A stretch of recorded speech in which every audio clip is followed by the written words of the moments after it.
Most people run away from places like this, but this is exactly where I come to feel alive. Out here, everything is quiet, not empty, just honest. The snow doesn't care who you are. The cold doesn't negotiate.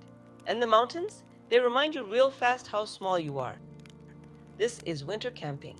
Raw, unforgiving, and incredibly beautiful. Every breath feels heavier in the cold. Your hands go numb faster than you expect. Simple things.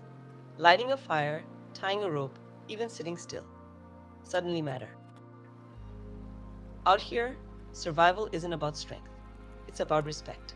Respect for the weather, respect for the terrain, and respect for your own limits. Snow covers everything, but it also protects.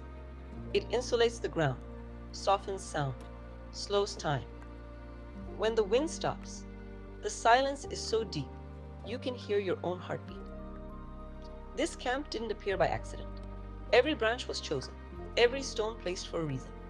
Shelter first, fire second, food last. Because in winter, mistakes don't come with warnings.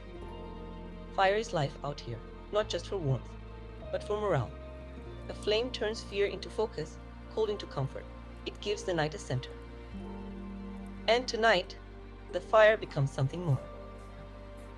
Cooking in conditions like this isn't about luxury. It's about earning your meal, about turning frozen ground and stone into an oven, about patience. Because rushing in the cold only costs energy. The snow reflects the firelight. The steam rises into the dark. And for a moment, the world feels smaller, safer. Food tastes different out here. Not because it's fancy, but because you work for it.